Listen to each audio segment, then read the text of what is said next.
Demon Slayer, overall, a little bit more optimistic. We get the teased of all the... What's it again? Sure. I just say captains all the time. I'm just gonna keep saying captains. I won't lie. Kaicho. And they're all gathering together because Tandril is indeed the boy. We're just doing Star Wars 24/7 on this podcast, aren't we? Yeah. This is nice. This is a good depending on what the episode of this podcast but is see, if called. you play with a flute, right? See, I'll make more like fill in, right? There you go. Only him alone can unlock the true potential. It's all up to Tandril, our good boy, to save the day.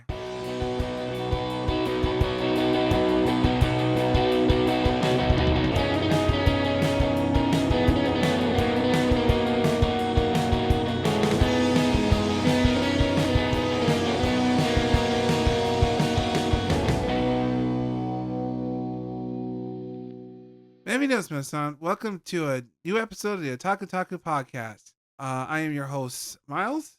This week, I guess this will be a special podcast, which we have me and my brother Ray, and we're going to discuss, I guess, what more previews, right, of this season. Return of the current big three question mark. The Return of the Legend. One Piece is still going. It's never left its slot. It'll never. And I'm starting to, at this point, I believe it'll never leave. But yes, we have some Demon Slayer and some My Hero Academia. By the way, I'm Ray, by the way. Hello.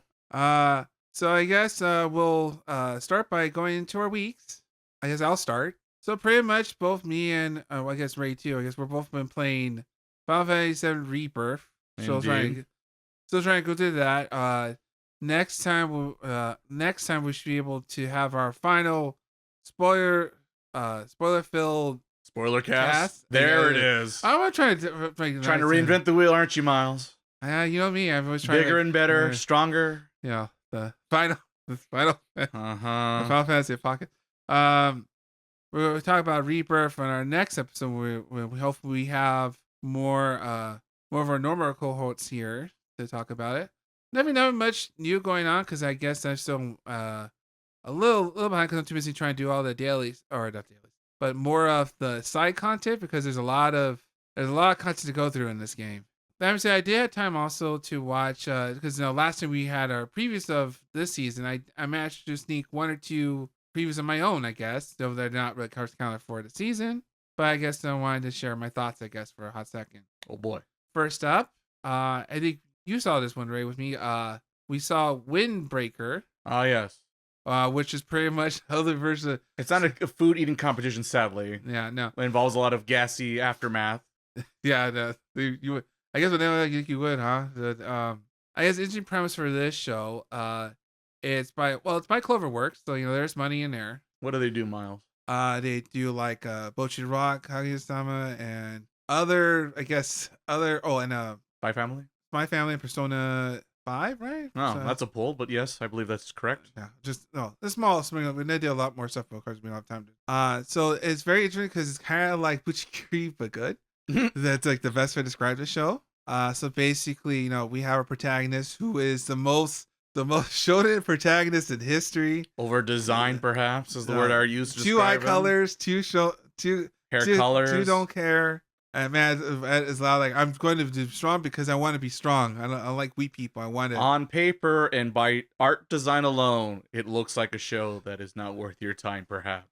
So it's off the bat, it was your typical show, but actually, as the more you evolve into how the story is, actually it's a little interesting. Our hero, I guess, he wants to go to Furin High School.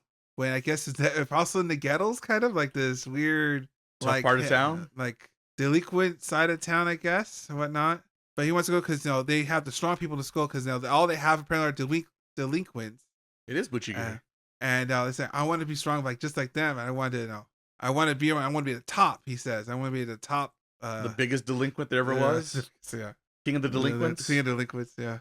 So but as he learns more about the school and stuff, he learns that the school kind of has a change, and now they pretty much they're what I call Bolferin, which I guess is Windbreaker. They title it right in. But they pretty much are kind of like the town protectors because apparently there are a lot of other delinquents out there or other rival gangs I guess that in the city, and I guess their job is to protect the townspeople from I guess the other people, the bad delinquents, not the good delinquents. Yeah, see, that's what you do. You get good delinquents to fight the bad delinquents. I'm sorry, huh? There you go. It's like the Dirty Dozen. So basically, he's kind of shocked, but it's like, but I just want to be strong. I want to punch people. But he slowly learns from, like, he meets other schools, like, or I guess students. That's what they're called. Yeah. Has it been that long for you, Miles? You don't remember? What are those things? People trying to, learn things. They have a uniform. Yeah, they go to class every day. Yeah, the thought just, I guess, bombed my head for some reason. So pretty much he learns from, I guess, other strong people, and I guess they protect the town by finding all other bad delinquents. Other bad I delinquents. think we're in a circle already, but continue. And so I guess it's because we have other groups. I guess they bump into, and I guess they fight a lot. They actually do choreography fights, kind of like they kind of did slightly, but you create like a hot, like maybe like 1 or 2 seconds, like 1 or 2 seconds. But actually, we have like full fights. With Cloverworks is they do pretty good animation, right, or fight animation. Question mark? I've never seen them really. I mean, Spy Family, kind of. Yeah, well, I mean, they did a lot of work. A lot of fighting in Bocchi the Rock. I don't recall. Well, maybe they did. You didn't see the fighting watching the show. I remember that part. You didn't see that cut episode. That's why. Yeah, that might have been the better episode. Oh yeah, there's that too. They're actually there's fighting involved. They do a lot of good choreography with the fights, kind of like choreography. Graffiti, just like choreograph. I mean, you know what I mean, right? Yes. Make it up new words. They fight pretty good. Dear Webster, new entry for 2025 and send. Got it. They do pretty well, all right? They fight pretty good. Their punches are thrown, and they hit pretty hard. There you go. Overall, it's interesting dynamic because as he slowly, our hero learns to be a hero of everyone else, but kind of he still wants to be the top. He still wants to aim for the top, but he kind of eventually becomes the talent protector somehow. Interesting. And then because there's only like a couple episodes, right? So they bump into, I guess, the group next over from them, which I guess they're Tiger, but no, they do about the strong. The strong are I only fight the strong if you get defeated, you're no longer part of the group. I guess they wear like these like jersey jackets, kind of like jersey jackets. Kind of like Letterman jackets, I guess. Man, that's like okay. But it has a tiger and stuff. I guess. Is okay now that we're doing 80s rom-com films. What else happens? Well, they pick a fight. They start a fight in their territory, and then now they are the jocks and the delinquents and the pretty girls all hang out with the nerd. So pretty much they have where we're at right now is basically we're doing a 1 versus 1 tournament, pretty much, and they fight each other until I guess one gets. We're already in a tournament arc. Yep. Wow. Okay. I guess we're just jumping into it, eh? Yeah, but I said overall the story's pretty neat. It's kind of they're fighting a lot. Great story. Well, I mean, about the town. Like, you really are a Shonen fan, aren't you, Miles? Well, I mean, all the characters do have a reason they fight, right? And a different style they fight. Is it for their friends? They fight for their friends, of course. You got it. I walked right into that one. But overall, I do like the fact, the sense of like, we're trying to protect the town, because even the citizens kind of give them stuff, I guess, for no help. Here, young lad, thank you for helping me with this story. Here's a loaf of bread, or here's like, here's some food rations. I guess the town supports them for being delinquents, I guess. For being delinquents? I think for saving people or protecting the town. Oh, or the cow. Maybe there's a cow in town. A cow in town, It's a big town, all right? You never know. But, overall, I think it does a better version of what you kind of did, but then kind of was getting to its own. But where's the Aladdin and Genie references, though, Miles? Where did where did you get shoot with the gun that they never really those are some magical guns they never bother explaining at all, not even a little bit. But I thought that was an interesting one. Oh, and another one I saw was Go Loser Ranger, which I think sounds weird. It calls like, well, they're not afraid to wink wink nod nod.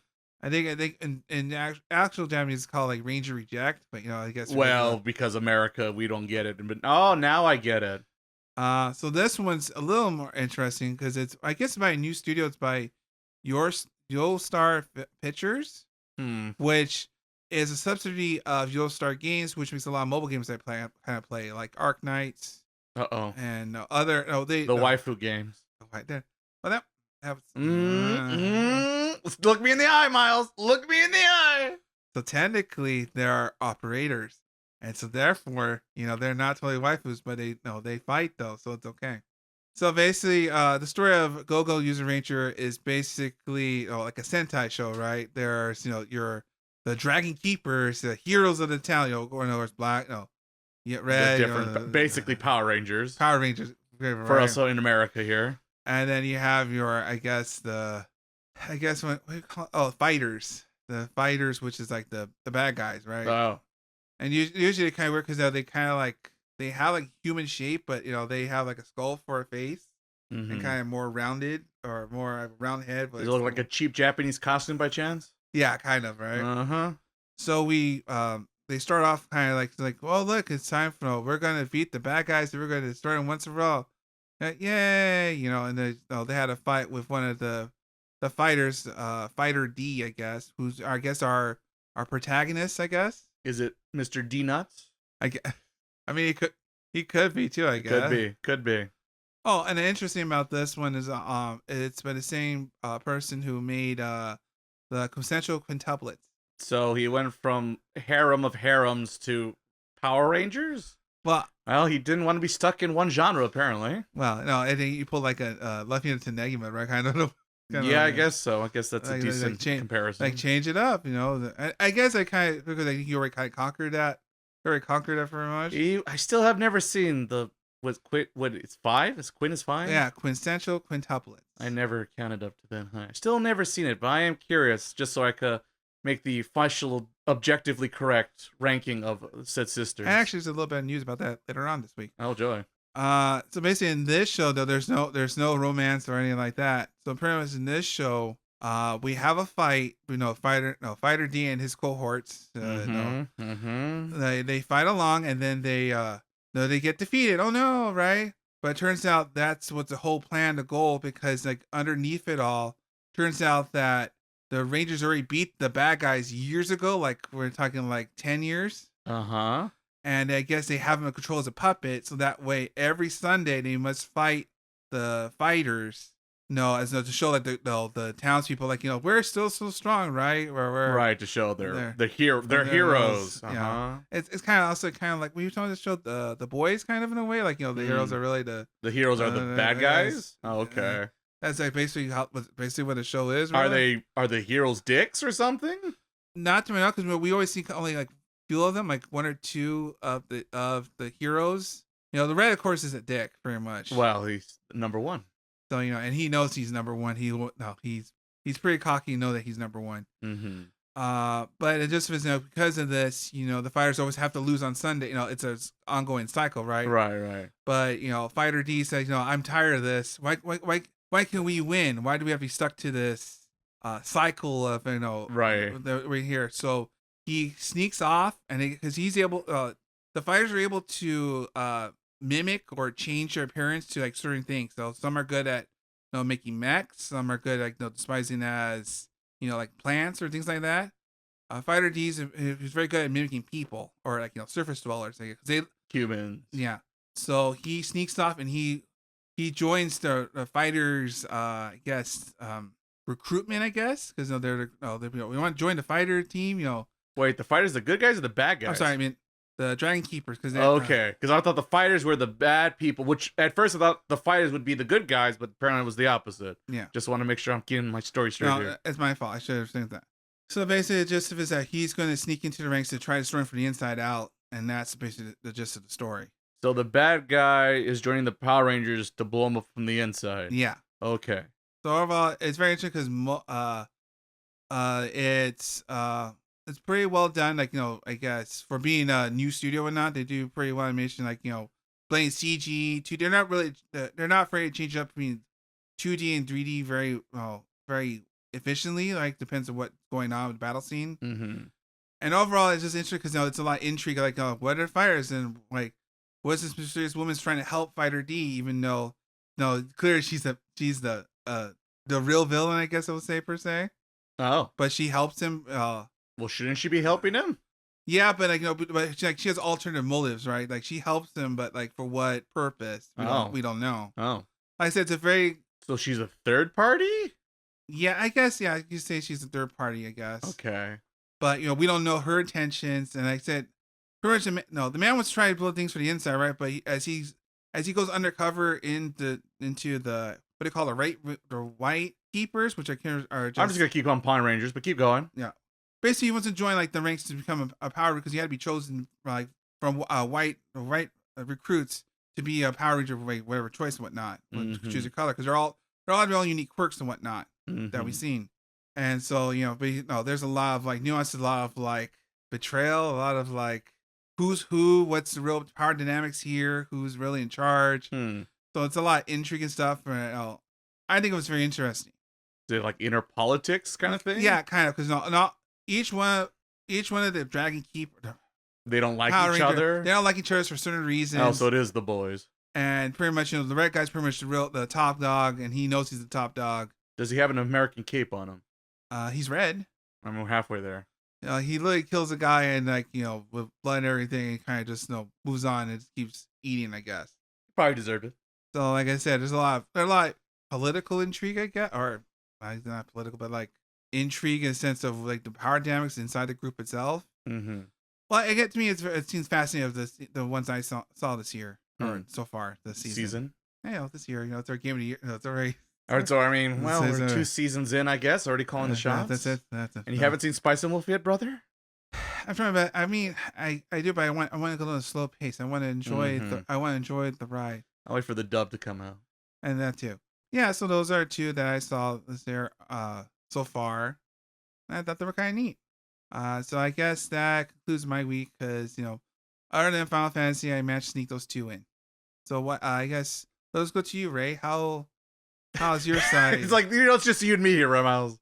Back to you, Ray. Back to you. That's back to the studio. Back to you live. All right, Tony. Have a good day out there. Try to freeze your ass off in the snow, fucker.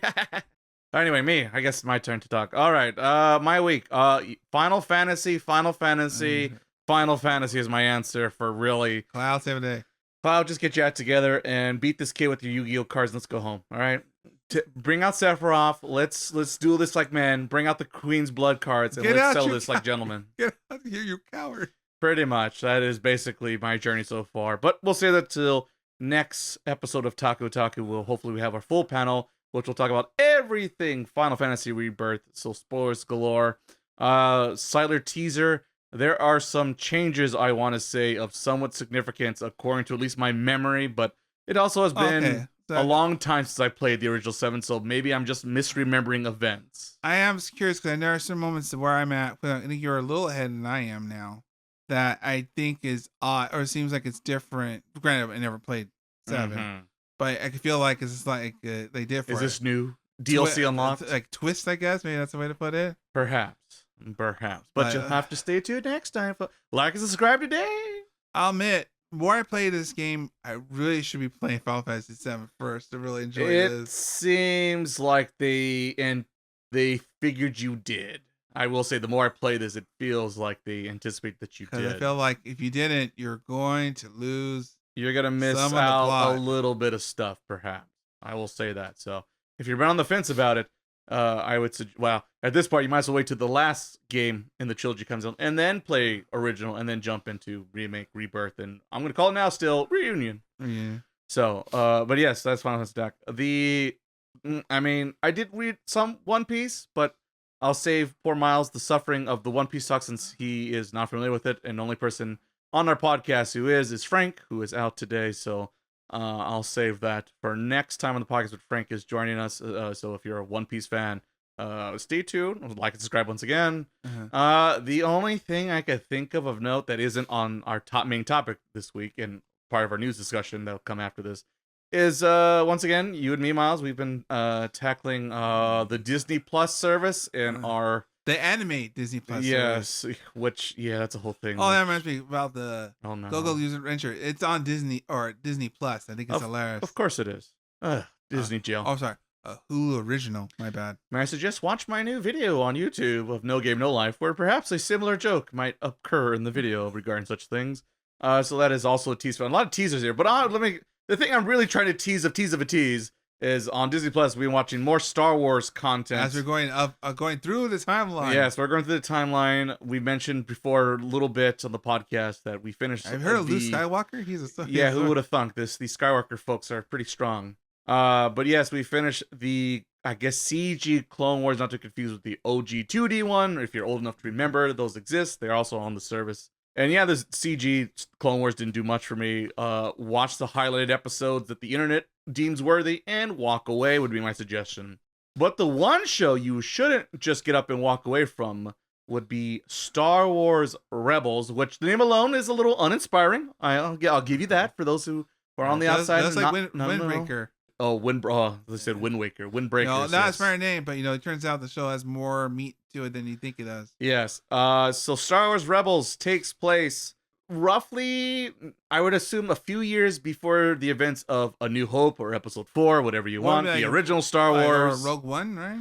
Or Rogue One really happens literally days before A New Hope starts. This is roughly, I would guess, a few years would be my guess. I could be wrong with my timeline, but that's my understanding. It's a few years before the event. So basically, the Empire has won. They've taken over. Republic is dead. Emperor's in power. Darth Vader and his Inquisitors are roaming the galaxy, snuffing out the remainings of the Jedis. It's funny in a way that you say Inquisitors, like they're quizzing people. I mean, that's my thought when they keep saying Do you enjoy the Empire? I didn't know. Do you enjoy the Empire? Yes. So yes, that's the whole thing. If you're familiar with the new Star Wars lore, I guess, kind of question mark. But yes, it actually is good because it goes back and says, wait, why do people like Star Wars? Oh, it's the first 3 movies that Lucas put out, in particular, probably New Hope, since it was the first movie. Why don't we just do more of that? And that's basically what you get in the show, because we get our, I guess, main protagonist, question mark. Of course, now I'm blanking on the kid's name. A young Jedi in training, let's say, who meets up another gang of thieves/rebels who are against the Empire, and is basically, I guess, a bunch of Han Solo-ish types, let's say, smugglers stealing from the Empire here to give to the poor here, a very Robin Hood-esque scenario, and then you get each little personality. Of course, one of the people, the crew members, it was a Jedi or a Jedi in training, a Padawan, let's say, but he's one of the remaining Force users, Jedis out there in the galaxy. Of course, you have your Chewbacca replacement, who is voiced by Steve Bloom. For anime fans, you probably recognize the name because it's Spike Spiegel. I guess is the easiest reference. Ochimaru, if you're a dub fan, also for Naruto, and Makoto Shishio for old school Kenshin fans. I can name every single one. He's been in a lot of things, both in American and Japanese produced. But anyway, it's funny because he voices like half the Stormtroopers too in the show. Yeah. So he's working double time. But anyway, yes, and then of course you got everyone else. There's a Mandalorian, of course, because look, it's got the armor. I like the armor, right? It checks all the boxes, all the things that you're for like, I've seen that in Star Wars. I like Star Wars. Cool, thumbs up. And that's what you get is them just kind of smuggling, throwing shenanigans, sabotages against the Empire. But eventually they keep, causing a scene throughout the galaxy, and Darth Vader and his crew perhaps might take an interest in these little rebels and their little plans, I guess. And bigger things unlock. Certain characters from the Clone Wars also make a reappearance in Rebels, which is the big reason why we are currently watching the show. And yeah, it's just really entertaining. Like, it's nothing like I don't want to like overhype the show because it's Star Wars again, but honestly, at this point, with the shit they've been putting out, unless it says Mandalorian, it kind of sucks so far. There was, what's the other one with the other rebel guy? Andor? Andor, yeah. And Andor was okay. Andor was maybe even good, potentially great, depending on how season 2 goes. But minus that and this, I feel like this is the best Star Wars content we've got since the Disney takeover. And so yeah, it's if you just want more old Star Wars, we sure found it. I mean, we get other occurring characters who still exist in the timeline to appear in the show, but they're the original trilogy appearance, if you will, by design. Even the lightsabers themselves are the original lightsaber designs. Very thin. Yes, which for those who don't remember, which I don't blame you, because a lot of the versions you see that's easy to access is the special edition George put out in the 90s before he made Phantom Menace, and they redid all the special effects. But if you had the old CBS home video copies like we did as children, you'll recognize, oh boy, those lightsabers really are they're really looking anemic. Someone give this lightsaber a sandwich. Yeah, they're very thin. They don't seem very powerful. Yes. So maybe if you don't recognize, you'll be a little confused. But if you're an old school fan like I am, I appreciated the callback. Ray almost cried on the spot. Like, wow, they did it. They actually listened to my plea from last time. It turns out if you give a little boy with the chance to become a powerful Jedi and a bunch of swashbuckling Han Solos, you'll probably have a decent, good time. And that's what you get so far. We're into season 2, I believe. And we get what you expect: plot development, change, characters growth, backstories. It's a nice, complete meal that I am enjoying way more than I ever did with any Clone Wars. And the best part is all of a sudden plot will happen. Yes, plot will happen, and then we're like, oh wait, come back here. Plot. I can't walk away and make myself a sandwich. I need to actually pay attention to the show because this will matter. And so far, it feels pretty good. Like I said, it's what I've been looking for. It's nothing new. It doesn't redesign the wheel, but is this a tasty little snack? And don't help me if I go back for a second plate or two. Oh yeah, it's pretty good the way how they balance the characters off each other. Very sharp dialogue. The way how they're trying to do Star Wars, but also aware Star Wars themselves, kind of certain moments. They know what Star Wars is, and they kind of they're not afraid to kind of question that seems all the Jedi nonsense phrases and speeches they give. What does that mean? They go, I have no idea. Well, that's what my master said, kid. I'd have no idea about that. Exactly. So no, that's true. And I said, and Darth Vader's here, and Darth Vader's Darthing up around the galaxy. Oh right, he's supposed to be menacing. That's what he is, not a meme. No. So it's funny though. They did change Anakin's design. They made him more I guess normal looking. Yes, I guess overall the designs are actually a little bit more different too from the Clone Wars, but it's vaguely similar. Yeah, they didn't rip off from Jen Karowski. Especially the early part of that Clone Wars, they just stole off that original 2D version. But overall, like you said, I'm enjoying it. I like the story bits. I do like the fact all the characters are they're actually helping each other, and they might squabble here and there, but they get along, they get there, things happen. Some people get injured, some people you actually want to care for these characters. It's not the Anakin show. Yeah, basically. And Ahsoka's even here too, and she's relatively has a plot here. Though I guess the interesting to know is that they can't go too far because we get a little rebellion here, but not. Well, they can't. New Hope still has to happen, but. Like I said, there's enough wiggle room because it's a few years, once again, my guessing thought on it, before New Hope versus Rogue One. You know how this is going to end. There's only one way this is going to end, That was first written in the sand, literally written in the sand there. Indeed. Good movie, though. Still probably the best movie once again, Disney took over. Star Wars Rebels is a pretty good show. It's the best I've seen. It's the one you want to watch because there's Don't snooze on it. There's lore, there's plot, and there's characters you want to root for. Go yeah, you do it, kid. Yeah, and I'll say this: if you're a person who's an old grumpy old man like me, and you look at the characters this is a kid show. This is dumb. I'm too old to watch a kid show. This is a better show that works for both adults and kids. So don't discount it on the graphics alone. Yeah, it's a smart written show by adults, which is trying to accommodate both new fans of Star Wars and us old fans of Star Wars. So. Don't sleep on Star Wars Rebels. Yeah, so and here's my check now. Thanks, Mr. Mouse. Not bad. I try. I can't be good as you. I'm sorry. My bad. There can only be one. Anyway, yeah. So pretty good. Kind of wait to see more. And I guess we'll see where this will lead because I think after this, then we're gonna be. Well, I guess Rogue One, right? I guess Rogue One and Rogue One and.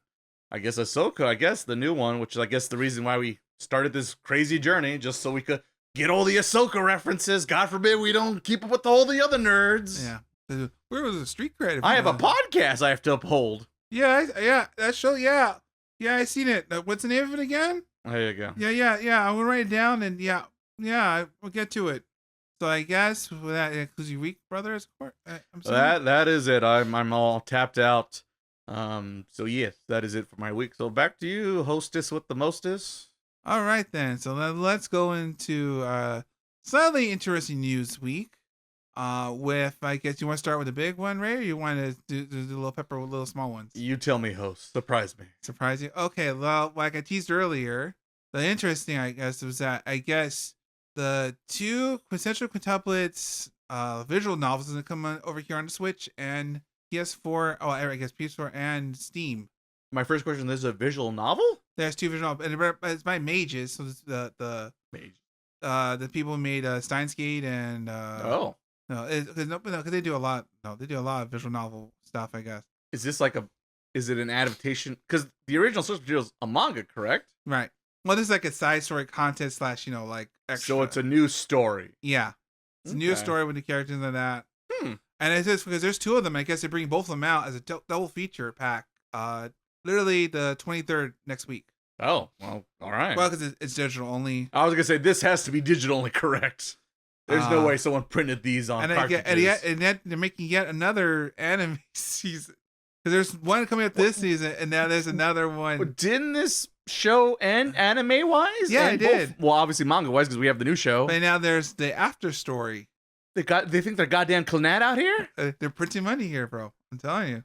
The man is printing money over here. Just so we could just confirm he picked the wrong... I guarantee now he picked the wrong girl. I will put money on it right now he picked the wrong girl. Well, I think we all know how they usually... It's going to be the worst girl. Guaranteed worst girl. I'll put money on it right fucking now. Why is it Tsundere? Anyway. Why is it the green hair from Shuffle? Who? And like the background of character A? Like I'm sorry. She had no role throughout the whole show, and all of a sudden I choose you, and it's not fucking Pikachu? Are you fucking high? And all the heroes like, am I just a joke to you? Honestly. Oh, Shuffle. Shuffle's bad. Can you tell I'm a 2000s kid? What Shuffle? Anyway. So there's that one. I guess what the other thing, Hades 2 dropped last week. Oh yeah, that did happen, eh? There was something important. By the way, Frank called that. By the way, I don't know if anyone realized that. He asked that. Isn't Hades 2 coming out? And no one knew it was coming out. And then literally a week later, it fucking came out. So Frank fucking called that. Otaku exclusive first here. This is why you like and subscribe today, folks. Yeah, that's we break news here on our little podcast. Even when our hosts don't even know it. Exactly. He's not even here. He's breaking news. That's what happens here on Otaku. Yeah. So I guess, but it's early access. So wait for the final or the actual release. But all I know is the little I've heard about it. People are just like the first Hades are coming in their shorts all day. And one day we'll get. Yeah. I keep saying I'm gonna play it. I have a Steam Deck too now, so I have nothing but power to play this game. Have a physical or not a physical copy. No, I thought about it. No, I don't have it. I have a digital copy. Hell, probably several digital copies at this point. I forgot about. I want to play it. It was one of those games. I think I said this when Frank brought it up. I want to play it, but there was so much hype about it. I just like, no, I don't want to play it now. Too much hype. And I just kind of forgot about it. But now that Hades 2 out, I was like, yeah, it might be a good time to go to Hades 1 now. And I guess another one is Grand Theft Auto 6 will come out next fall in 2025. Because they said roughly that's the release date. Sure. So I know for them, that's like their... Well, they've just been cashing on hasn't 5 been on 3 generations of consoles now? Yeah, for the most part. Jesus Christ. I have Jesus Christ, it is a PS3 copy of Grand Theft Auto 5 that does exist. I'm not crazy, right? Yeah, I know. It got graded to PS4 and then it got graded to PS5. Fuck me. How? Hey, if One Piece can stand like test of time, guess so. Yeah, they had to put more time to the GTA Online than it did to Red Dead 2. Grand Theft Auto 4 came out on the PS3, just to let everyone know, in case they forgot the timeline here. That's a long time. Indeed it is. So I guess with that out of the way, I guess we'll go to the surprisingly shocking news of the week. Yes and no? Well, assuming we're on the same page. About the Xbox cutting out Tango, GameWorks, and Arcane. Was it Arcane? Austin, not Arcane, the other one. Right, but the other studio. The Prey people, pretty much. Yes. Due to Microsoft cutting costs. But it's expensive making games. It says fucking Microsoft. Who bought the whole thing? Said, "Oh, we're not gonna do that. No, we're not gonna buy and condense them. No, we're not gonna do that at all." And they start doing that. So there's that. Poor Tango Game. At least what's his name?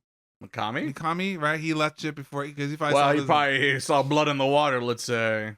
But man, this is the people I guess who made Hi-Fi Rush, which sold bonkers, and still they cut the studio out. Well, I think it sold well. I think bonkers might be a little strong, but it did. It was a critical success, I think, is the statement everyone could agree on, because when it came out, it was hype, good things, good things, good things. I know I wanted to play it, but it was just one of those, I got too many things on the list, but it looks good. When I pick up Game Pass, I'll check it out. And now that I picked up Game Pass again, I'm going, why the fuck did I pick up Game Pass then? Yeah, so there's that. That was a little bit. So I think you still get one more final patch. It says, and they're still gonna you still play it, right? Yeah, the game still exists, but it's just the studio. There won't be a Hi-Fi Rush 2. There won't be an Evil Within 3. That's it. So yeah, so there's that, and then the other one is understandable because they also made everyone's favorite game to they missed last year, Redfall. Oh yes, the totally undercooked game that they shouldn't really put out on the Game Pass to start with, but they kind of screwed everybody and kind of just did it anyway, and the game didn't do so well. And well, we all know the story of that one. It just seems so. It's like for the studio at Austin, it seemed messed up because there's a little awkwardness. I will give Microsoft a little bit of credit in that regard because they didn't greenlight that game, right? Yeah. It was Bethesda that greenlighted the game, and they bought Bethesda. So, of course, now Microsoft has to oversee this Redfall game, which, like I said, they didn't give the green light to. But it was already mid-production. And as a business, you're not going to just throw away money and just close it down or throw away the game and start a new game. You're going to let them finish the game to a certain degree and see what happens. The problem is understanding the story. And, only if you worked at the studio and this and that. And I'm sure we'll get more insider scoop in the coming weeks to come. But it sure sounds like they did not give them enough time to finish cooking that game to give it up to its full potential, because they showed trailers about it and had a decent, fun co-op silly concept. But I know when the game came out, it had a lot of issues and bugs. But supposedly, my understanding is they were gonna try to pull a Fortnite, a Final Fantasy 14 online. Right. They were gonna pull a what's the other No Man's Skies. Yeah. They were going to try to get their shit together and come out clean. What's the other the Pirates one? Oh, Skull and Bones? No, not Skull. Oh, I don't know about that game. No, the Microsoft Rare one. Oh, Sea of Thieves? Sea of Thieves. That's another game where if you saw these games on day one or the first year, especially the more online service focused games, they were a hot mess to be nice. Right. And so this is not uncommon, right? But if you give it time and patience and a little bit more money, you might come out with a big victory and get the new hot live services. Once again, Fortnite, pick your flavor of the month. Yeah. And we got some money and everyone's happy. Game developers are developing, games are happening, gamers are happy playing the games, and Microsoft's making the money they expected to make for other shareholders.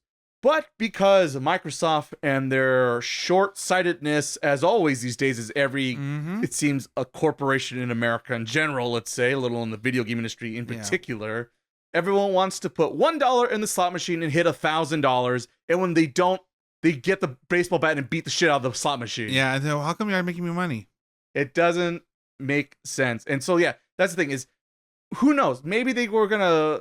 It could have been a Sea of Thieves. They put Sea of Thieves on the PlayStation, for God's sakes. Mm-hmm. So, just thinking about that, this game could have been that, but because, once again, they don't want to spend the time and the money, and they just want the easy, jackpots, pull the lever, instant, everyone's a winner. It's never going to happen now. And in particular, which I feel bad about, despite I haven't really played many of their works, though I did buy the Prey on Steam, and I do still want to play that. But in particular, the one that hurts me the most is Tango Gameworks, because as a fan of Evil Within 1 and 2, and like I said, Hi-Fi Rush is still on the list, but I just haven't got a chance to play it. Oh, and Ghostwire, right? Oh, Ghostwire, yeah. I knew there was another one I was missing. Ghostwire was another one I bought and I want to play. I haven't got a chance to play it yet. But these are all games I have an interest in. And it's Microsoft's only Japanese studio. Yeah, it was their chance, because they are terrible in the Japanese market. And I guess, so it's for one, it's fucked up, period. Period, that's the end of the sentence, and the thought and everything. Having said that, though, if I'm an evil American businessman working in the video game scene, I'm sure they're thinking well, the Japanese don't like us. No one has an Xbox in Japan. Why do we have a Japanese team? And just make more Call of Duties now that they own Call of Duties. How are you ever going to win the Japanese market if you don't make any games for the audience? Yeah. You have no chance now. It's never good to surrender. It's just a bad look. Yeah, it's just, you know, because the High Rush was like there. Oh, that was the golden goose, but it was articulated. Like if we do more, we're leaning towards more fun, wacky, smaller, funner, critically acclaimed games. This will be good. And they said no. It didn't meet expectations. It just sucks all around again, you know. But like we have like every other week around here. It's always a lot of game studios closing down for one reason or another, or being bought by a bigger company to then get sold out to another company, or just shutting down. It's a crutch because it's just silly. The whole conglomeration of, you know, smaller companies to one mega Uber company, just like we see on our streaming services, right? Yeah. That's all we see these days. All these little companies, or not even little, these pretty big companies forming to make even bigger companies. Right. It's like earlier I was reading this week about there's now a Max/Disney Plus deal going to happen soon. Oh God. There's the Paramount, and they're gonna so he's gonna buy Paramount, but that's also up in the air right now. It's getting silly. And then there's the one we have Fox, all the sports channels pretty much merged into one app. You know, because it's all about because everyone wants to have I want a quick payout. They want to have their monopoly basically. But you know, it's like they're trying their best to get their monopoly with their top hat and mustache. It's just so tiring, I guess. It's just disappointing because, like I said, for one, a lot of people lost their jobs. So, like on the human level, like that's just fucked up. Right. But of course, they don't care about that. They care about the shareholders and the bottom dollar. And everyone wants to put in $1 in and get $100 out, which is just not practical, especially in game development. Game development takes years, and like every big game in the last several years are all games that probably took at minimum 3 to, I would say, 5 years of development time. And everybody now, they want the easy cash and grab because they see Fortnite and they're like, oh, they make gazillion billion dollars. Why don't we make a gazillion billion dollars? Yeah. Why don't we have a Fortnite? But like, they forget Fortnite wasn't Fortnite when it first came out. Right. It takes time and money. And also buying license holders, and that way you can know. Well, there's that when you start, exactly. Content. There's that, and then you start giving out free games on the platform that hosts Fortnite and blah blah blah blah. But you know, there's a lot more to it than just make me a good game that prints money. But it feels like these days we're so trying our best, or it seems like the corporations are trying their best to please, once again, the shareholders and the profit margins and the ratios and this and that. But it seems impossible. Once again, Hi-Fi Rush did everything right, and yet somehow these people are out of jobs. Yeah. Like, that doesn't make any sense. Like, these people did everything right, made a hell of a game, and yet they are suffering negative consequences for doing the right thing. It makes no sense in my brain when, you know, and it's Microsoft. These people are rolling in money. What's the matter? Windows isn't doing as well as it used to? Running out of surfaces to sell? Well, a lot of things. Everyone's bracing for the AI revolution, so they figure we could do more with less. Enjoy your Bing search bar there. Yeah, with Copilot and things other nonsense. But you know, it's just they got money. They have no patience. It's just like everyone wants a quick turnaround because and the excuse they give you is, oh, but video game development is expensive. It costs money. Yeah, but also if you want to make big bucks, it doesn't happen overnight. It just doesn't happen overnight. It just doesn't work that way. Like we reiterate what we said, like, you know, every time when this happens, you know, but you know, it's like, but like when I want to make money now, I don't want to worry about it now. It's like, you know, on a side related note about Square Enix, you know, they said now, I guess. Yes. Fucking Square Enix is the worst. But I guess I'm nothing new with them, sadly. So they say basically both Rebirth and the Final Fantasy 16 didn't meet expectations because of Frank. Thanks, Frank. But you know, I guess, but Brad, they made money. They sold well. That's safe to say. But they didn't sell as well as they thought. Well, Hudson, they want, you know, everyone wants to make a zillion bazillion copies, not, you know, half as bazillion gazillion. So they said they're going to reallocate their sources, and they're going to make most of their games multi-platform going forward. So they feel that's where the money is at. But I think that's where all we're leaning towards everyone wants there would be no. Well, I mean, we were over here anyway. We're getting closer and closer to this day. It was like just here, you buy this game. It's on any platform you want. I don't care. The PC race is winning the race, apparently. You buy whatever you want, you play whatever you want, and then I get money no matter at the end of the day. It's just, I guess, it's kind of sad. I think we mentioned this before in this podcast, multiple times. It doesn't have ability, but we're getting close to it. It's like hurts because at the end of the day, these are suits, these are business people who are looking at the number game, right? But as a consumer, as a fan, I always think of it as an art form more than anything else. But obviously, my perspective and their perspective are never going to match because we're looking at the same thing but two different ways. But surely there's got to be a middle ground we could all agree on. But it sure seems like more these days, developers do the right thing, put out a good game, and the numbers aren't fucking like breaking the roof, but they're good, maybe at least great. I would argue. The shareholders upset though because they were told we're going to sell 1 billion, and they were told we sold 3/4 billion. It's like, so didn't meet expectation. Yeah. But when your expectations are so fucked up, like what do you expect? You're setting this up for failure and disappointment. Our shareholders need to have enough money to get a new yacht. If making zillions of dollars was that easy, we'd all be zillionaires. Right. But last time I checked, America is the 1%er, as we keep saying all the time. So what's the dealio? It don't make any sense to have these silly expectations. And how do you get motivated as a game developer to your only chance as a game developer is to do your own indie project with a handful of group of fans or friends or whoever you want to call, and you have to strive to be the next Stardew Valley, which is impossible, to be honest. That is a miracle. The story of Stardew Valley is a miracle, and it's a great American. It should be like a documentary. I'm sure there's books about it and everything else in between, and there should be if there's not. But to expect that every single time, impossible. Well, it's like movies and things like that. Like we said before, every time the big wigs see it like, ooh, that made money, huh? Let's do that again, and when we make more money, and it doesn't do as well as the first one did because everyone knows that the first one, we did it again, and they said, well, how come we need more money? Because we did the same thing. How come this didn't work? And then they cut jobs, or the game it's not as good or things like that because it didn't perform well to expectations. And it's just sad because I feel like we're getting close to another video game collapse. Well, I'm not sure we'll get there, but you're gonna get a lot less choices. Because I feel like one of two things gonna happen. We're gonna get less games throughout the year because everyone's gonna focus. Or at least the AAA game is becoming a dinosaur for sure at this point. Because I want the live service game because I want money in now.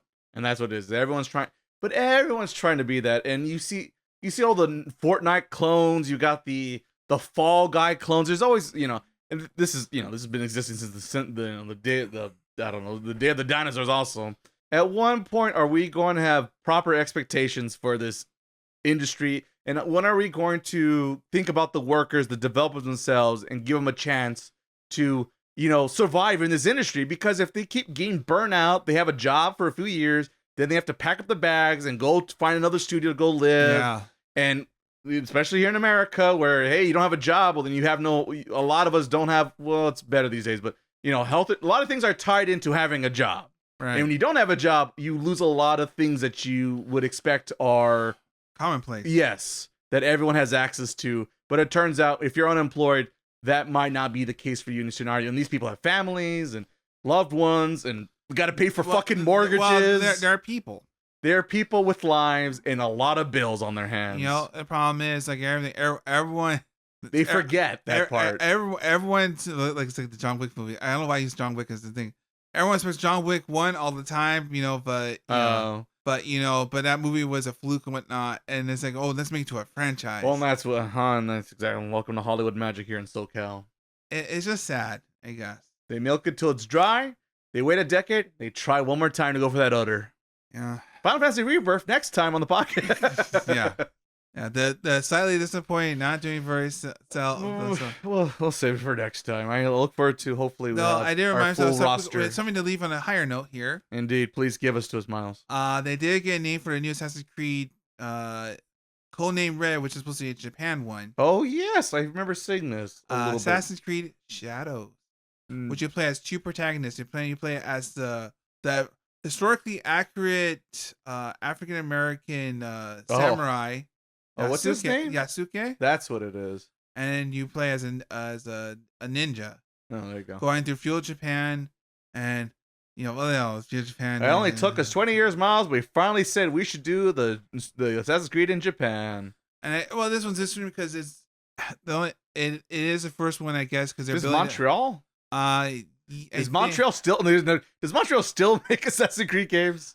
To my knowledge, they are. It's been a long time since I really looked into the franchise. This game's under their new Assassin's Creed base model, whatever they call it, like base. It's like a hub. This is their new live service thing, and from that, but they're starting this as the starting point, I suppose. Yeah, and then from that, then it could be other. Welcome to the Warzone ? But the paid Warzone. Yeah, well, you pay for the expansion, and then you buy the next expansion and the next. Yeah, but we'll see. I don't know. Good luck. Supposed to come out this year. We'll see. I don't know. It's Grant. I have not played. The last one I played was what? Syndicate? Whatever before Origins. Yeah, Syndicate was the actual last, I would say, Assassin's Creed game, because Origins. They shuffled the cards quite a bit. They become like Final Fantasy 7 open world. Yeah, I guess so. But I hear that one's actually really good though, and I'm pretty sure I have a PS4 copy sitting on my shelf that needs to be played. But I think what Odyssey came afterwards, and after that I have no idea. They made Mirage? That came out last year, I think. I used to be into those games. It's been a minute, but the Japan one might make me want to do a double glance and take a peek and see what's going on that side of the fence. Could be. Who knows? And just remember right now, one little side bit that I think you, Ray, said on the podcast years ago. Me? The other person on the podcast? Me, Ray? So apparently on the Nintendo service, their NSO. And they had NSO or whatever, right? NSO. They actually have Super Mario Land to play now in the goofy Game Boy, in the Game Boy games. Well, that's good. The first one, that is. The first one. Because they realized, I guess. But it's like, wow. So they actually, guys, that is the They're game. not too ashamed now to put that out. Especially now they put the second one out in front where it looks more like a Mario game, quotation marks. Is that baseball? And I think one other game. That's a baseball. But I thought that was like a funny, Ray told, you better put this on this, sir. It's a good game. How do you not forget Mario and Superman Land? So I'm waiting for Super Mario Land 3, Royal Land. Which is, that is weird. Good game, but weird. I'm waiting for that to go to service next. That's a Miles pick right there. Good pick. But I thought that was just like, he called it. I agree, though. Probably was it 6 coins? What's the second game called? Super Mario Land 2, Legend of 6 Coins. That's what it is. I would argue that is probably the best. That is more Mario. It's more Mario, so if you're, an NES Super Mario Bros. 3 fan, you'll feel a little bit more sad. But all of them are good games. They're all good games. I mean, people are like, they're going to the keyboard typing away. They're all good games. Yeah, actually, no. But if I had to pick Wario Land 2, I know Wario Land 2 was pretty good. Honestly, I think all the Wario Lands are pretty solid. I played. I don't think. What's the last one? 4? Yes. I'm not sure if I played 4. I think I played up to 3. No, you would think. Dude, I mean, you got to play. Isn't there new Wario Land clones or whatever on Steam? There's because Anton Super Blast, Anton Blast, whatever. But that game is pretty much sure looks like goddamn Wario. I mean, but Nintendo's not making it. Someone has to make it. And once again, a small group of indie people who are hardcore and want to make it happen. Cheers! I'll buy it when it comes out. Well, remember what happened with Jet Set Radio? Which God, I need to play that. God, there's so many games I gotta play. But it's like, shoot, I guess we'll say. Well, I mean, now they're doing something. Big question mark. But even that's been a bit of a teaser, and then radio silence afterwards. Yeah. But finally, Sega's like, oh wow, we own all these franchises that people seem to remember and like. Why don't we do something with them? What an idea! We'll see, because I think when I guess we're getting close to video game video game season. The Jeff show. We're gonna see what games coming out next year. Corpse of a corpse. See what's coming out next year, because nothing's coming out this year. It's enjoy 1,000 Year Door would be my suggestion, and I hope you didn't pre-order your copy at Walmart. Apparently, Oh yeah, I heard about the. Forgot about that, but I guess we're slightly in the news for 2 seconds. Yeah, that's fucked up. I don't know what that. I don't know if it's just a Walmart thing or Nintendo thing or what.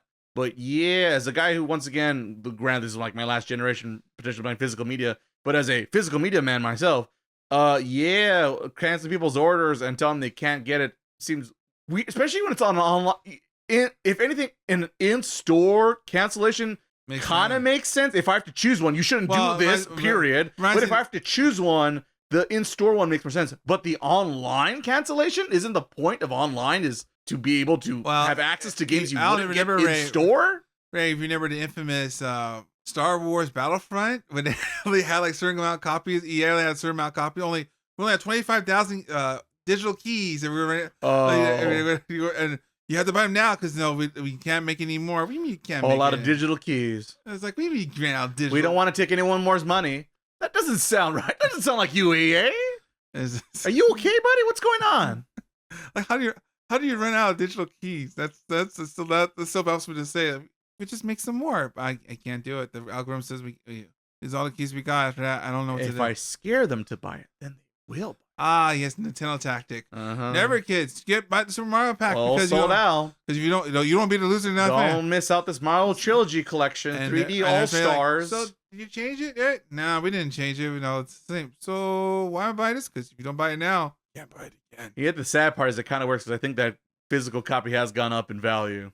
Oh, see, yeah. I was like, oh, good. Can't wait for the second one. We actually get Galaxy 2. God damn it! Why is Galaxy 2 not on that collection? Well, there's like so there. When we get to when we hear about the Switch 2, probably next month. That's the games we need to be on the Switch right now. Why is one? Are we gonna get new? I feel like if we're lucky, this fall we'll get the official announcement of the Switch 2, whatever that's gonna be called. Well, they said we have until the fiscal year 2025, so we have until next March. We'll see. But all I know is that because I'm thinking like in my brain I'm thinking it has to be sometime this fall, but at the same time I know Christmas sales are around the corner from fall. But is anyone really sitting on the edge going, should I buy a Switch in 2024, almost 2025, when it came out in 2017? Who is this person? Well, let's see if we find because they'll have a new edition. They'll have like, look, here's his ammo. Well, I mean, they're gonna give you. What are you talking about? They're gonna give you Mario Kart again. God damn it! The Mario Kart edition. They've given you Mario Kart for the last fucking 20 years. Another 20 years of Mario Kart is apparently gonna keep doing justice to the console. It keeps working, so don't fix what's not broken? Well, it's 20,000 different tracks. Where's Frank? We need him. Well, I can't wait for the inevitability. Like, there could be like a gold edition as all the packs like you can download like a physical release. Gotta buy that. And it took him this. You know, it's bad when Nintendo's like, oh fuck, we have no content coming out this year since we keep pushing back Switch 2. Mario Kart 8 Redux new levels? Didn't we put that game? Shut up and make it. Yeah, all the goofy, is it 5 years after the fact? It's kind of a weird time to put out DLC for a game. I remember, did we talk about it last time, or was it about the Championship Edition? Or that last time? We haven't had news in forever on this podcast. All right, so yeah, I guess the thing was another news. One more. It was like Persona 5. One more. So also get there, man. Once we how fancy how the I beat it twice even. But there's that Nintendo. Actually 3 times. Oh fuck me. Nintendo World Championships NES edition. That's a thing. That's happening now because they don't. I know it's a thing. But that's about all I know about it. Yeah, well, basically it's just a collection of like pretty much like timing events, and like you and your friends could compete in like who got open the door faster in the Legend of Zelda. You know what this? I'm sorry, Miles. Keep going. And like the Samus, how Samus get through that door? He can go as fast as what's the fastest time you can go there? Like there are a lot of timing exercises. You know how old you have to be to even get the reference that we were talking about? By the way, it has to be older than us. We're old as dirt out here. That's like the crazy thing. What are you talking about? I'm a very young person out here. You know, the young 22-year-old out here. I'd have to consume old media. And I see you like Jujutsu Kaisen, so I can tell you're a young idiot. Bankai. I mean, whoops. My bad. That's a different wrong show. Better show, at least. Yeah, I don't know. Sure, I guess. Here's the thing: is like because like it's like an 8-bit thing, and I'm more of a 16-bit kid, so it just kind of flies over my head a little bit. Like I know of it. I've seen The Wizard. I bought the NES remix for the Wii U, and 3DS. Maybe it was Wii U. I think it was Wii U. No, I don't think it was on the Wii, was it? No, it was Wii U with 3DS. But having said that, I'm just like, I'm good. If I really want to, I'll go, get a hacked ROM of these games and just play it on the internet, because I already have a physical copy of Metroid and Super Mario, so I'll be okay. But I'm glad it exists for those who are older than me, which is hard to imagine in my brain. It could be every 1-2 Switch again. I bought, the sad part is I bought 1-2 Switch. Played it like twice, and it sits on the shelf. All right, next to Scissor, was it? It was not Wii Sports, let me tell you. Scissor cutters, right? Or was it Scissor Sniffs? Sniffs was good. It was good. That was a solid opening game. Much better than that. It was no Wii Sports. It was only what? Not even a Nintendo. 7 years ago. Or no? I don't want to talk about it. Yeah, so I guess that's it. I'm out of news. We're officially out of news. We're out of news for this week until next One month. more. Where's your turtleneck, Miles? I already used my one more. I'm sorry. I'm out. All out of turtlenecks. So I guess with the end of that, I guess lengthy news segment, we'll now enter to our main topic of the week, which we're going to cover 2 hot shows that just start this month, which is kind of weird. Yeah, exactly. I was going to say, which is weird considering we already did our previews. But doing the previews, yeah, but this is the new month now. Yeah, it's different now because My Hero and Demon Slayer is back for some reason a month later. Yeah, so it is a little jarring, but we'll roll with the punches anyway. So which one do you want to tackle first, brother? Because we've seen every up to see like only on the first episode of Demon Slayer, and yes, which is 2 episodes and 3 episodes of the new My Hero. Indeed. So we got sampling. I mean, let's just just to say this out loud hurts my soul, but I guess I'm gonna say this out loud. Let's just get the worst part over with. Let's talk about My Hero. Oh no, they're not. No, Demon Slayer. We'll get to Demon Slayer. There's sadly more hope on the Demon Slayer camp, which once again hurts my heart saying out loud on this podcast. That I was right. Broken clock's right twice a day, and apparently Ivan. It's one of those like, it's like I can't believe I have to do this, man. As he loads up the gun, I can't believe I Yeah, pretty much like Old Yeller out here. And here's Deku's in the barn. Don't worry, I know what to do. I got this. I got this. Okay, so for those who are not caught up on My Hero, or at least pretty caught up, if you will, spoilers for My Hero, because we're gonna have to talk about some spoilers of My Hero. Apparently, this current season and at least last season. Deku has an ability. Yeah, indeed. Deku is broken. He's got a lot of abilities, let's say. He's class right. If you don't want any spoilers, look at the timestamps down below, and we could jump into the Demon Slayer conversation if you caught up with Demon Slayer. That is going to be the easier talk, I feel like. So, My Hero time, spoilers given. 3, 2, 1. Oh. It sucks. It fucking sucks. Like, really fucking bad. I literally would have lost my whole life savings had you would have told me, hey, Ray, I bet you the first 3 episodes of My Hero is gonna be bad. Just give up on the show. No, it would have been like, no, you're crazy. My Hero, it lost its footing a little bit last season. It's gonna get its act together. It's gonna clean up, and it's gonna sparkle the way it's always sparkled. And it's dead. It's fucking dead. Deku is dead. He's down for the count. He's not getting back up. Is it with like the white eyes, kind of like old fashioned Dragon Ball? Just like no one's home. The Dragon Balls can't save him. Nothing could save him. This is the bad timeline. Here I am in the bad timeline of My Hero Academia. So, okay. Fucking whatever. Shimura Todoroki just sucks balls. He's not interesting. We established this last time. I know. Have we talked about My Hero recently on the podcast? I feel like we haven't. That's why I feel like we haven't, mostly because I haven't, but no, yes. Right. Well, yeah, because he's a manga cheater, so there's that too. But that's a label to put on people. Indeed. He's a beta, which that's a stretch of the word, Sword Online people. But yes, My Hero, he's just not interesting. He's broken as fuck. Deku's, and I get it, Deku's broken, so he has to be broken, but he's like really, really broken, which is hard to believe because Deku's pretty fucking broken himself once again. Yeah. So it's like, the power levels are just so incoherent anymore. They lost the plot like after season 4 and early season 5 that like it seems like it's unsalvageable. So already not a good start where we left off in last season. Current or at the end of last season, we get the tease of here comes Miss America. Here she comes. Miss America. Indeed.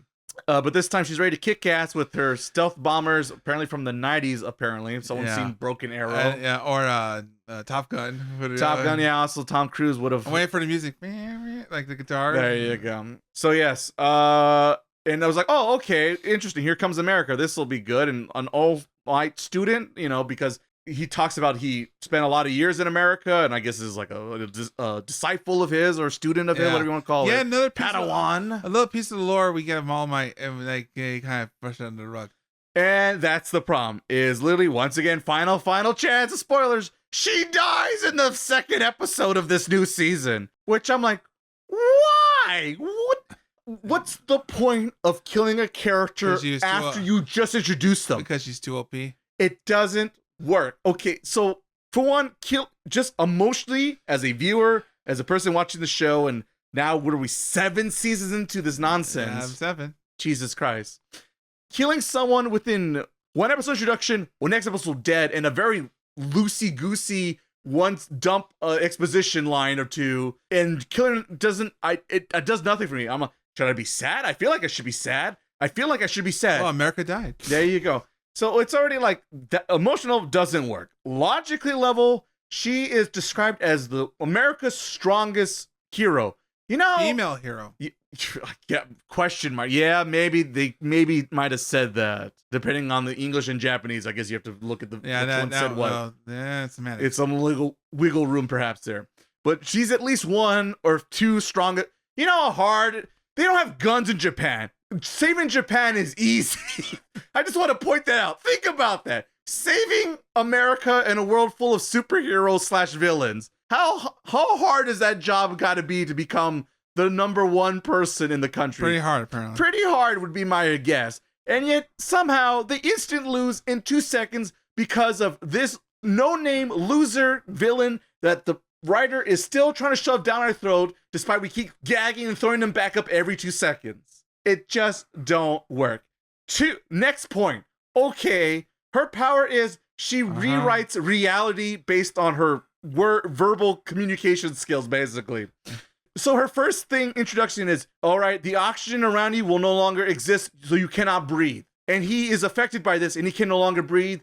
And somehow he escapes no longer having to breathe, despite it's not explained how he overcomes not being able to breathe. Well, because his power level be high, yo? Well, because according to her quirk, she only can do 1 or 2 things a year. She only has to do commands a year. She makes herself super strong / defense, I guess, or she affects her body, or she actually gives a command to do. So so the power skill it changes based on what she has to do. So according to what we've seen so far, because at the moment she had to punch him really hard, all the power, the command of him not to breathe got dissipated because it got replaced by her making her strong. But then why did she punch if she could just watch him suffocate to death?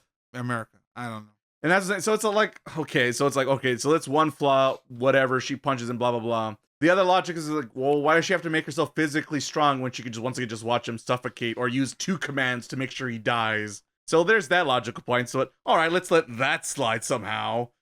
Her power is, like I said, whatever she says becomes true, and she basically should have won the fight, but because of some very stupid asterisk motherfucking convoluted thought of he doesn't recognize as whatever Shimagrai fucking shitty waste of time villain, man, it doesn't affect him, which is like, no, go fuck yourself. That doesn't make any fucking sense. It's dumb. Absolutely dumb. It just doesn't work for me. At least I like where so that's a scapegoat that make no sense, but whatever. Scapegoat number 59 at this point. 2, she does the ultimate. So she does the ultimate sacrifice. Before she even does the ultimate sacrifice, she should be able to have 2 commands, and one of her commands is not to die, but yet she still dies because reasons? Well, it got negated. I guess it was very They hard. throw some mumbo jumbo nonsense to be like, nah, but it's like a lot like, that don't work. How come? It don't work. It's like, that's their answer. The problem with the show, because obviously in the day, because they can't kill him. That's his boy. Yeah. That's the guy. Deku is the only one who could kill him. He's like Sephiroth. Like only he could see him. Only Deku could beat him up. Right. So everyone, like the whispers. The whisper said no. Well, I would say next episode, Miles. But I mean, you talk about yes, I know, but we can. But anyway, in long terms, way, it just kind of like it's just a wow. In the sense final point. So her final command is, "My power is better than all the other quarks. Destroy all quarks. My quark is number one." And at this point, he basically then also steals the quark from her. But before she dies, he has possession of the quark. But she sends like the last command of the quark, if you will. Yeah.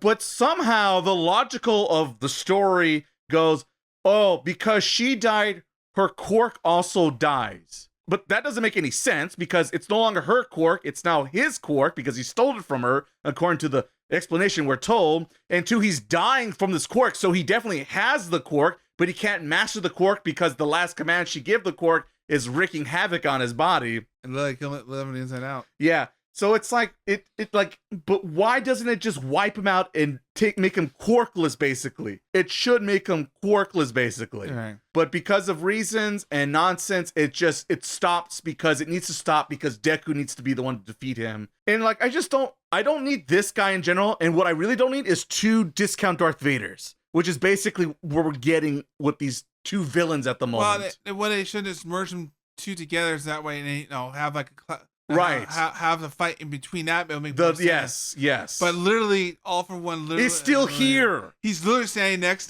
to him, which is super stupid. With his floating chair, which I guess also. Yes. What? Why does he need a floating chair? It's bad. It makes no sense. Like I said, America's number one hero gets beaten. And granted, I'm an American, so maybe I'm a little biased here. USA. But if you could defend America, who can you not defend, I would argue? Wow. The problem is because I think where we're gonna get to now, we're gonna see other heroes from other countries and stuff, and it's gonna be a whole thing. But at the end of the day, Deku's gonna win the fight, so it's kind of and that's the other thing is he's gonna win the fight because he's got to win the fight because it's Shonen after all. But I guess it is weird that we're now trying to expand the world now, even though like the world's kind of like but also shrink it and make no Japan number one though.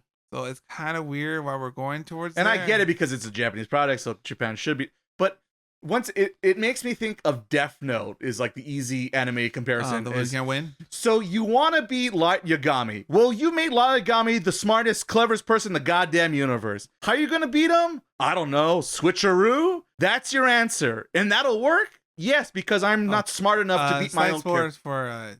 Well, no detail. Oh yeah, I mean, it's been 15 plus years. No, that one. The other one I keep it flagged. Now this one, it's been 15 years. You should have watched. And I didn't get to details, but that is basically the outcome. Funimation. You should have been watching. Yeah, you watch between Light and L, and then you walk the fuck away from Death Note. That is the right answer because both in anime and manga form, neither one will satisfy you. But the movie is okay. Surprisingly, the Japanese movie, correct? Make sure. Oh, not the Netflix version. The new. I'll wait for the new one. See how they. This one's gonna be the good one, I swear. It's by the Stranger Things now. Yeah, the brothers. Yeah, it's another. There's always a sibling. There's more than. There's always another. Star Wars all day here. So yeah, what are we talking about? My Hero. Yeah, My Hero's off to a bad start. The only interesting is that it did the third episode. Actually, there's actually something there we argue could be the star of the season because it makes more lots. It leads to a potential good plot point that could happen if they execute it well enough without. I guess this one we won't get into too many spoilers. It's unnecessary, and I don't want to totally spoil everything. Yeah, but it does end. The third episode gave me a little bit of hope.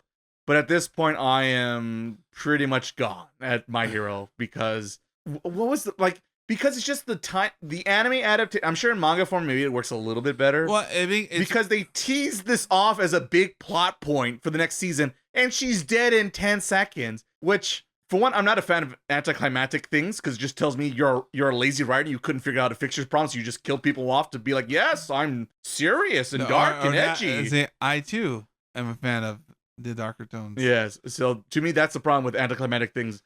But two, even if you're going to be anticlimactic, you better come up with a clever anticlimactic way to end the scenario quickly. But it made no sense with the rules that they themselves created, and I just followed their logical path, and it makes no sense. Right. So My Hero's off to a very sad start in season 7.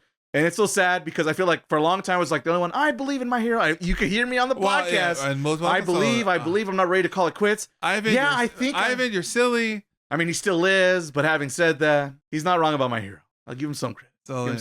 But like you said, broken clock's right at least once, even twice a day. No, does make it right. It's just like I said, it breaks my heart.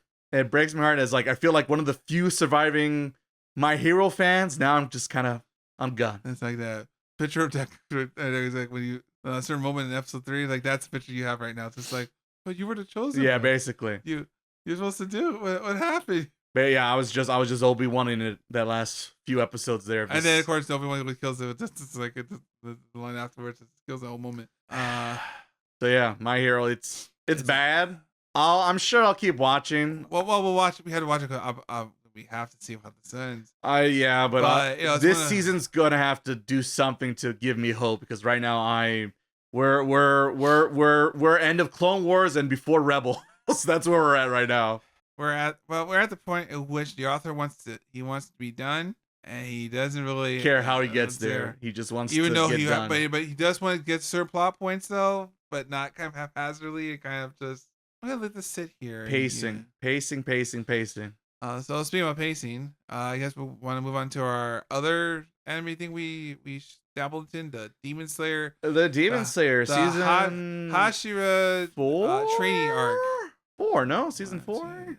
Yeah, it would be season 4. Not including the train. Well, train is season 2 / movie. Or 54 apparently according to Crunchyroll. Yeah, they got some. I mean, yeah, there was what was it? 58? It was something crazy when we looked it up earlier. It's 58. That's when that's when it finally gets cooking. What is this, Doraemon or something? One Piece? Yeah, that Tanjiro gets really strong in this one. What? This is a good episode of Case Closed. Watch this. I was like, this guy's gonna die right now. But this dead man right here, dead man walking. All right, I said, you always said, if you see a little kid with a bow tie, back the fuck. You don't want to hang out with this kid. Run. Someone's gonna die, and you don't want it to be you. So get the fuck out of there. Yeah, don't win any trips, kids. Don't. Yeah, don't win any. Just cancel it. Just give it to someone else. Not worth it. Not worth it. Take that trip to Disneyland next year. You'll be all right. Yeah, you'll have a lot more fun. I guarantee it. Yeah. So I guess this was interesting because this one was like a big long episode. Yeah, like episode 1 is like Oshinoko, 48 minutes. Yeah, something like Oshinoko. What's the other? Oshinoko 2 or 3 episodes? It was like no, it was like 90 minutes. I think it was 3 episodes. I want to say it was 3 episodes. 3 episodes worth. But and the other Sasuke and Peeps, the one I viewed 2 seasons ago, was also like a long ass. Was it the first episode? Oh, okay. Yeah, that was like I guess it's become more of a norm now to have long first episodes for some reason. Well, it's the hype train, Ufotable. They're back in the saddle again, trying to remain supreme. Though it does seem, I don't know what it is, but it does seem like or maybe it's just the hype of COVID and this and that, but it feels like when Demon Slayer first started off, it was like just on fucking fire and bursting and just shooting along to become the greatest anime of all time. And now that we're at season 4, I feel like I've heard like crickets. Hello? Demon Slayer? Well, anyone? The problem, I think people are seeing through the skies, like maybe. Like it seems like it. This, look at the battle fights and that. Look under the hood. Wait a minute. This is every Shonen Jump thing ever. Nezuko is a plushie. Okay, got it. Oh, she's merch. Nezuko the merch. Got it. But so obviously I read about Demon Slayer. So Demon Slayer's been done for like almost like a couple years now at this point. Yeah, I was say wasn't it pretty much done when season 1 came out? Yeah. And so which is crazy for us 2000 kids. We're like, what do you mean? Well, because if people need some money so that they pay their taxes. I mean, that's what happens. You don't skip your taxes, folks. You too have to make. You'll too have to make an anime just to cover your taxes debt. Yeah. So overall, so far, it is interesting because they are actually adding things to this thing that I remember. I want to say that as well because I read one more volume after the last season, just to get a sneak peek to get me a little pumped up. And as I mentioned it in my YouTube video, I didn't even mean to plug it, but I guess I am now. Well, I did talk. I'm trying to think. Didn't I talk about Demon Slayer? But it was like it wasn't on the podcast. It was that YouTube thing I do every so often. I did like brother use intentional plugging. Like I didn't mean to do it. But, I didn't do it, but now that I'm here, I did mention I did have a good time with season 3, and I was excited for the new season. And the one episode we get, despite Car gets 2 episodes, I'm feeling More optimistic. Yes, I'm more optimistic than my hero, which I would have lost my life savings on that bet, considering I was a pretty big My Hero fan. Good thing you're not going to casino, brother, because that would have been bad. Terrible time for me to go to Vegas. I will be staying in the state of California and not even going to the indie casinos. I'm going to buy a scratcher ticket. Yeah, I won't even. No, not even that. Not even the dollar. Not even the dollar. Not even the dollar one. Just losing money at this point. But yeah, I'm feeling over optimistic, and they did seem to add some things, give up a little bit hype for our. What are they called again in the show? I always call them captains, but I know they're not captains. Hashira. There you go. Dead person number 1, dead person number 2. Yeah. Dead person there. They're all marked for death. Yeah, pretty much. They definitely have. Their retirement plan is not good. I will tell you that. Well, if you survive, I guess. Yeah, and not too many do. Let's say. They're looking for some new openings. They seem to be always hiring in their work of field, perhaps. Yeah, come join the Demon Corps. Yeah, it'll be fine. It'll be good. No, look, see, you too could be captain. What happened to him? Oh, he died. But for 10 seconds, he was pretty cool. You get a cool black sword, guys. You too could fight demons in the middle of the night, and guys, where you going? Come on. Look, we have Nezuko. There you go. Get your own little sister. You'd be surprised how many people in Japan would sign up for that job. Oh, that's a. It's funny because it's true. Oh, Japan. But yeah, Demon Slayer overall a little bit more optimistic. We get the teased of all the what's it again? Sure. I just say captains all the time. I'm just gonna keep saying captains. I won't lie. Kaicho. Yeah, there you go. Kaicho. And they're all gathering together because Tandril is indeed the boy. We're just doing Star Wars 24/7 on this podcast, aren't we? Yeah. This is nice. This is a good depending on what the episode of this podcast But is see, if you play with a flute, right? See, I'll make more like fill in, right? There you go. Only him alone can unlock the true potential. That's all up to Tandril, our good boy, to save the day. All I know is that with this goofy thing, the whole the hot second here about like your blood pressure should be able to, to be at least 120. I had to be 120 degrees. 120 degrees. You'll be fine. I am done. I am dying here. I'm pretty sure internal organs be melting at that point. Don't worry. They're marking you. That means that it's working. It's a good sign, or the mark of death, one or the other. Let's see what happens. It's like you just get using life force energy, right? Oh, like this. Well, I'm going to die soon anyway. Fuck it. I've already been dead once. It's another time. I guess I'll say light spoiler warning, but there's not too much to spoil in the first episode. There are Harashira. There are demons. Yes. The goal of the group. We got to defeat evil Michael Jackson. Oh, yeah. But overall, it's pretty much the same as the manga, but they did one two little ferocious here and there. I did like hype them up a little bit because it can be interesting episode to start with because there's really nothing really happening. Yeah, it's a lot of talking, not a lot of action, which is not what you want in your shonen battle series. Look, here's a round battle of these two guys you haven't seen before. Look how cool they could do. Discount Killua, look at him, and Discount Orochimaru. All your favorite discount shonen protagonists out here. I too villains. I too like Shonen Jump. Indeed, I like to also be in Shonen Jump. Please promote my manga. Please let this green light for weekly serialization. Oh God, please cancel me after weekly serialization. You say because unfortunately it's only one episode, right? There's one episode, just a little tease that Tandril's gonna power up. Episode 24, minute 24 really takes off. That's when I think almost were okay until Zenetsu comes back, and then you're like, I'm out. Oh, Zenetsu. Everybody's like, I'm out. Zenetsu is a tough. Like I said, and I think I said this when we were watching. It's like Zenetsu can be okay, but the problem is he's doing like double, if not triple, roles of multiple characters. Because he's supposed to be the average Joe for us characters be reacting like, what do you mean you're going to do supercharging demon slaying? We just started the demon core. There's no way we could take on what's the demon what's the 6 core? What do they don't they have like there's like an evil 6 and a super evil 6? Oh, the upper 6 and the lower 6? Oh, God. Just rank them 1 through 12, goddamn it. No, but see, it's cool though, see, because he's a lower 6. That's it's different though. Is it though? So 1 through 12. Oh, 1 and 6, and then 1 and 6 again. Oh, different. But then also he's just like a big old weirdo pervert, and then he screams half the time. And at least in Japanese, since we see it in Japanese, so that also degrades my ears after a while. Yeah. But like I said, there's parts of, like I said, the average Joe reacting, the Krillin aspect of his character, let's say, I appreciate everything else. We could just throw it away. And then there's poor Nezuko, who's just to sell the merch. She talks now. Which, joy. Talks very less. She also might be a fucking moron. Women, am I right? You know. Yikes. Fucking yikes. I think you point out to me right when immediately, I'm like, we were watching it, because I was like, I read the manga. And I was like, but see, this she's cute and adorable. I think when you point out, like, so she's just the mascot character for the show. And Lily, put this thing on your mouth so you don't talk. You look prettier when this thing's covering your face. And I was like, ooh, what are we suggesting here, my friend? What are we saying? The one consistent female character on the roster.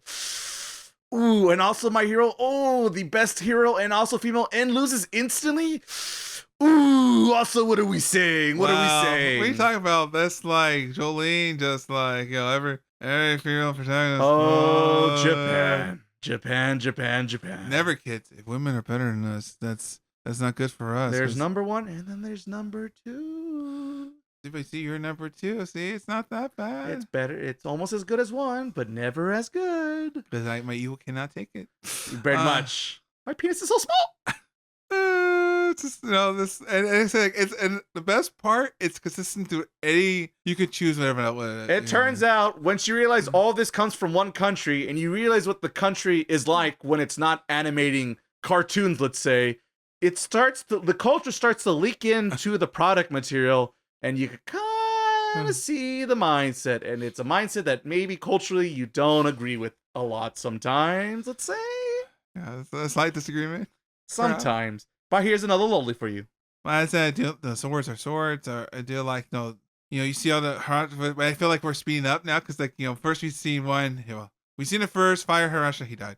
The Sound Hirashira, he is incapacitated, can't work anymore. The Love Hirashira survived, and the Mist Hirashira should be dead. Should be dead, but somehow with the damn it. But look at the Mist. I always think of that Berserk outtake. Why are you still alive? That's a deep cut for anyone who remembers the old Berserk anime. Got that DVD set. And that's why you buy the DVD set. Or look it up on YouTube on outtakes. Oh yeah, sure. Cheaters. And what? Just watch Fire Emblem 3 Houses endings that way too? Yeah. Losers. Yeah. You want to put 145 hours in it? No? Get on my level. I play Final Fantasy Reaper. That is its own trophy, perhaps.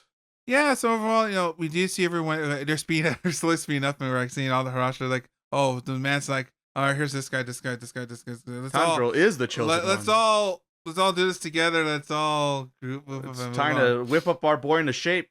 But it's like, but isn't he really in shape, but not even more in the shape? He could be better in shape. And yeah, that is a good point. Like, hasn't he defeated, he's defeated more of these guys than you guys have this whole time. And 2, how long have these guys existed is my next question. Shh, don't worry about that. It implies they've been doing this for a while now and just suck ass. But here comes Tanjiro, the best boy, and he comes slam dunking on all these fools. Solely everyone else. Pretty much. If only he got taller and handsomer. Was it the water one, right? The real water Hirashira? The emo boy? God, well, I know about his backstory because once again I cheated in the manga. But yeah, that's a plot twist that I do not look forward to. That was I had to double, is this a mistranslation? Am I misreading this line? Because it's just, that's a weird turn that seems unnecessary. Well, someone has to bring the emo in here. Especially when he is the chosen. But remember when Tanjiro was the water swordsman? Anyone remember that? Yeah, he doesn't either. Does Tanjiro know that he's the water swordsman? Yeah, I was going to say. That was the cool thing. Like water and fire. Well, it could be where imagine if Tanjiro was like Kirby. He just learns all the styles, so he could just. I mean, there's one you're going to probably. Well, I guess for sure. But I feel with this training, perhaps he might adapt certain things. Change style. I always thought that was gonna be a thing fire and ice, like Todoroki from My Hero. Oh, this might be cool, and then never is gonna use it again. Okay, well, bye now. And also because he said, it really hurt my body. It hurts when I do that. And apparently, but which is weird. And that's the other thing is but fire wrecks havoc on him instantly. So it's shouldn't you really then focus on the water style and use fire as a backup emergency? But it seems like he's all in on the fire style now. Well, I said the thing is, but I guess it's the chosen art style. The thing with the it's a whole thing because you can feel like we're we're slowly going faster the more we keep Well, going. but at least, yeah, but that's always been that in Demon Slayer's defense. It's always been like that. Yeah. At least in anime, I haven't read a lot of the manga, but in anime form, it's always just gotta go fast, gotta go fast. It's pulling the Sonic the Hedgehog out there. Well, My Hero had a good pacing, the typical shonen, how I became the strongest of them all. Gotta catch him. I think the problem with My Hero I want to be the very best, and then it fell off a fucking cliff. Well, they have bad spots to stop a season with. That's the problem. That's the other thing is, yes, the last 2 seasons, they have terrible points to just stop the story. They need to have a little bit of filler and then stop the story and then pick up again the next season. Because the way they're doing it, it just doesn't work for me. Because literally, I guess they're hoping like the hype of like, oh no, America, but like, I don't know who she is. Well, the problem. How do I feel bad? Well, we talked about newer shows, right? They're scared of filler. There's that too. I don't. If I pad it right now, what I'm gonna. It's all. Meanwhile, everyone turns to Luffy. Luffy stares back. What's going on? But because we got every episode has before a plot. Because if you lose plot, no one will watch the show. And like like I said, because we're saddens me. In a way, My Hero kind of ruined it, right? In a way, and that's the thing is like My Hero was like it was the chosen one. It took everything that Naruto took everything that Dragon Ball learned, and then My Hero took everything Naruto learned. It was like the passing of torches, right? And then fucking Deku fumbles and burnt the stadium's now on fire now. Thanks a lot, Deku. It's not his fault. Now it's up to Boruto to save it. Great, fucking great. You know how bad it is when we're leaning on Boruto to save the day. God help us all. Anakin had the right idea after all. Anakin had a lot of right ideas. We discussed this on the phone. Indeed. Yeah. He's like, well, no, he is not wrong. Maybe the Jedi are worthless and dumb. You know what, Anakin? You make a good or the classic argument. one. The Jedi, you can't fight me. The Jedi, I don't have that problem. You said I was a Jedi. It's like, and lightsaber to the face, and he's dead. Problem fixed. Once again, it's bad. Rebels, fantastic. Go watch Rebels. Fun fact: same guy, same director guy. Supposedly, I don't believe it. They say it in the credits, but a lot of people get credited when they maybe shouldn't be credited. This is what I'm gonna say. I've seen Hollywood credits. Steven Spielberg situation. Yes, they tend to fudge numbers. Oh yeah, yes. My name. I overlooked this once. Put my name on it. The J.J. Abrams. Yeah, he's in Star Wars. I started this, and here, good luck with that. Yeah, pretty much. Did you come back and finish it? No, not my problem. But yeah, Demon Slayer. Remember Demon Slayer? Sorry, it's just that I know it's easy to slip into one and the other because they are so simple. Well, probably it's hard with Demon Slayer because and also it's one episode, so there's not a lot to talk about. So the little tease we tend to tangent into other genres and stories that have similar elements. I like how Tanjiro always breaks the sword somehow, and it's like that poor swordsman really wants to murder him. And it's like, he's Swordsmith, I guess. But how many broke it 4 or 5 times? Every season he's broken it pretty much, if I remember right. He's like, let him out. Man worked hard. He literally lost an arm for it. It's Demon Slayer. Like I said, I said it in my video. I look forward to it, and after seeing episode 1, which is a 2-parter episode, you could argue, still looking more forward to it. The thing with the Marco, the Nezuko plush. Long as they put the thing over her mouth so she can't talk. Let's put this back on. Back in the kitchen with you. No, that's cold. I'm not. Make me a donut, woman. Japan is set in this way. So we'll leave it at that. Mm-hmm. So I guess we're good. Well, I think we've checked the boxes. We covered the My Hero, Disappointment Town, Demon Slayer, slightly more optimistic and hopeful. And the Slog, which is Final Fantasy. The Last Jedi and A New Hope, perhaps. No. Star Wars. What really is the Star Wars episode, ain't it? Well, Star Wars is more funner than most of the things we watch. Yes, I will easily say that the Rebel show was quite better than the last. Demon Slayer, fine, but it's easier to binge watch a show also currently. Yeah, Suze Reyes, he goes over to cry in the corner. There's that, and I'll put on some more Rebels to make myself feel better. like an anime ending, just you with the rain panel, just look at the window, looking out the window, and then there's a picture of Deku outside. No, and on the window we played video of different season 1 through 4 of there you go, playing in the backwards. Hi. All right, I guess that concludes our episode for today. Tune in next time for our rip-roaring final Fantasy